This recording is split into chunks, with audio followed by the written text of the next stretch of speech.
Hello guys and what's up everybody, welcome back to another video guys. अनि आज नि म यहाँ काममा आइसकेको थिएँ तर यो मेसिनले हिजो अस्तिदेखि नै मैले काम गर्न पाइरहेको छैन हैन, बिग्रिरहेको छ। दुई पल्ट बनाइसके अझ बनेको छैन, बिग्रिरहेको छ। सो आज चाहिँ म काम गर्नलाई तल्लो प्लाज्मामा नै जानुपर्ने रहेछ। अनि त्यहाँ गएर चाहिँ म आज तपाईहरुलाई मेरो वर्कसपमा के काम हुन्छ, मैले के गर्छु भन्ने कुरा सट्ट देखाइदिन मन लाग्यो आज, किनभने म नेपालबाट आउँदाखेरि कस्तो चाहिँ काम हुन्छ त त्यहाँ गएर, फेब्रिकेटिङ काम कस्तो, वेल्डिङ काम कस्तो हुन्छ, वर्कसपै कस्तो हुन्छ भन्ने सोचिरहेको थिएँ। अनि म त्यो चाहिँ अब आज सट्ट घुमेर देखाइदिन्छु। यो चाहिँ माथिल्लो वर्कसप छ हैन, अनि माथिल्लो वर्कसपमा यो साइडमा हाम्रो वेल्डिङको साइड हो। यो प्यालेटहरु ल्याएर राखेको छ।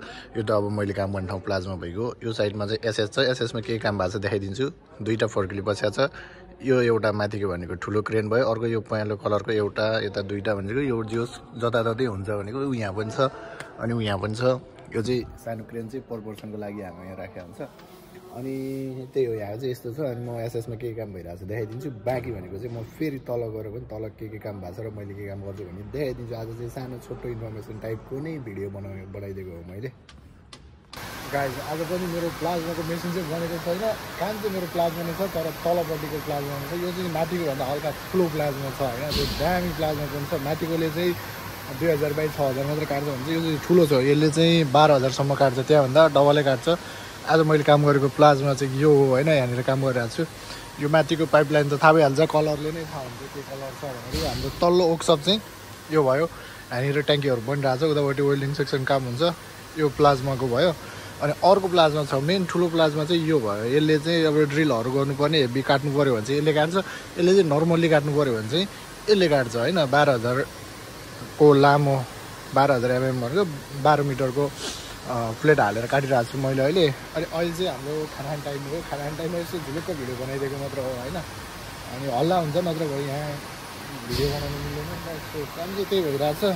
प्रोग्राम चाहिँ मैले काटिरहेको प्रोग्राम यो काटिरहेको छु। हरियो देखाएको जति काटिसकेको, रातो देखाएको जति चाहिँ काट्नु बाँकी छ। यो पेपरमा यस्तो हुन्छ। अनि म चाहिँ भिडियो बनाइरहेको छु। पाइन्छ भिडियो बनाउन, खाली टाइममा चाहिँ केही छैन। अनि यो चाहिँ आउटसाइड भयो। यहाँनिर चाहिँ यो एल्बोहरू चाहिने जति सबै राखेको छ। यो त कति वर्ष भइसक्यो, म आउनुभन्दा अगाडिदेखि बाँकी भएको। यो युजै भएको छैन, यो यत्तिकै बसिरहेको छ होइन। अनि अब चट्ट खानासाना खाएर सबजना चाहिँ आधा घन्टासम्म चाहिँ 10 मिनट खाएर भ्याउँछ, आधा घन्टा 20 मिनट चाहिँ चट्ट रेस्ट गर्न पाइन्छ।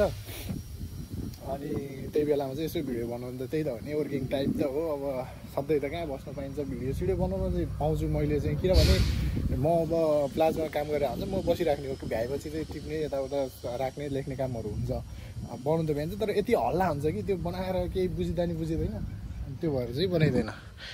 यो चाहिँ हाम्रो तल्लो ग्राउन्ड भयो होइन। यो चाहिँ यस्तो ग्राउन्ड छ, यहाँनिर प्लेटहरू सबै राखिरहेको हुन्छ। यो ग्राइन्डिङ सेक्सन अस्ति नै भनिसकेको छु। यहाँनिर चाहिँ अर्को चाहिँ दामी कुरा चाहिँ के लाग्छ भने यो मटेरियलहरू यत्तिकै छ र यहाँनिर केही पनि त्यो के अरे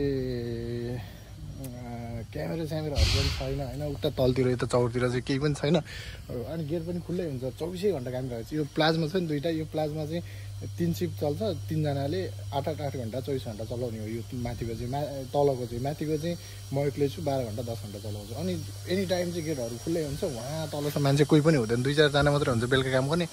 तर पनि चोर भन्ने चाहिँ लाग्दैन। त्यो चाहिँ अति दामी छ यहाँनिर चाहिँ, मलाई चाहिँ त्यो दामी लाग्छ यहाँनिर चाहिँ। अरू भनेर त्यस्तै हो, भित्र त CCTV भइहाल्छ अभियसली। यहाँनिर यो पनि एसएसको वेल्डिङ हान्न बाँकी छ, जोइन्टहरू यस्तो हुन्छ।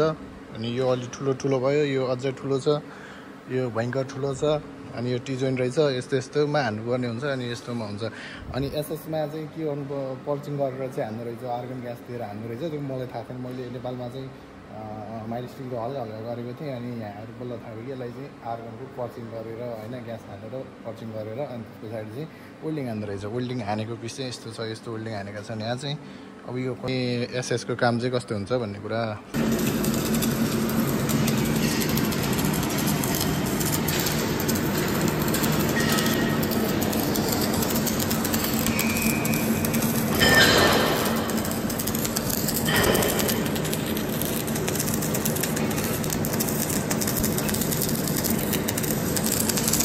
म चाहिँ तल काम गर्दै थिएँ। अनि हामी प्लाज्मा कटिङमा चाहिँ मार्किङको लागि चाहिँ हामी आर्गन ग्यास युज गर्छौँ होइन। यो चाहिँ आर्गन ग्यास भयो खासमा, यहाँ आर्गनै भनेर लेखा हुन्छ। यो चाहिँ यिनीहरूको नेम भयो, यो नम्बर भयो होइन। अनि ग्यास लिन आएको, यो सबै सकेको रहेछ।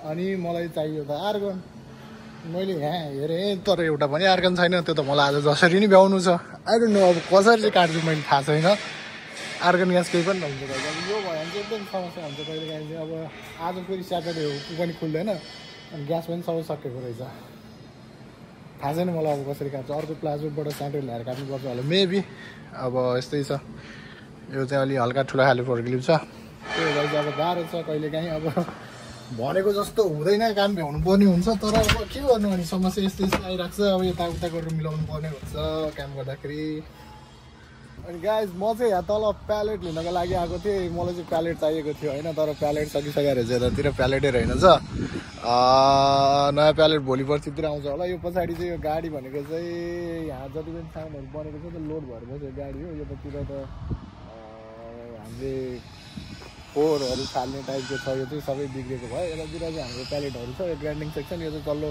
कम्पनी हो माथिल्लो कम्पनी अर्कोतिर छ म चाहिँ अब यो फोर्कलिफ्ट लिएर आएको थिएँ प्यालेट लिनको लागि तर के छैन यो सबै प्लेटहरू छ यता पाइपहरू छ जुन यो देखिरहेको छ योवाला चाहिँ हाम्रो मेन कम्पनी एउटा यो भित्र काम हुन्छ अर्को भनेको यता ग्राइन्डिङ सेक्सन यहाँ छ अर्को भनेको त माथि म देखाइहाल्छु हामीले ल्याएर फोर फाल्ने त्यही नै हो थ्याङ्क यू यही नै हो गाइज आजको भ्लग चाहिँ मैले होइन इन गर्नेवाला छु सो हो त्यही नै हो मलाई चाहिँ कहिले काहीँ काम गर्न अझै लाग्यो भने यतिकै तलतिर आइदिन्छु अनि आज कोही हुँदैन नि त्यो चौर पुरै खाली छ कोही पनि हुँदैन अनि रिल्याक्स हुन्छ अनि एकछिन बस्यो अनि त्यस पछाडि एकछिनमा फेरि कामतिर माथितिर फर्क्यो म चाहिँ फेरि यो कम्पनीमा होइन माथिल्लो कम्पनीमा हो काम गर्ने केही छैन गाइज त्यही हो thank you so much for watching my video guys try गरेर आएको छु डेली भ्लग बनाउने अनि बोल्ने तरिकाहरू थाहा हुन्छ अनि धेरै कन्फिडेन्टहरू आउँछ मान्छेको अगाडि बोल्न लाज लागिरहेको छ अहिले पनि तर ठिक छ अब बिस्तारै बानी बसाल्ने कोसिस गरिरहेको छु अनि त्यही गाइज यहाँसम्म भिडियोहरूमा चाहिँ लाइक कमेन्ट सब्सक्राइब गरिदिनु होला थ्याङ्क यू सो मच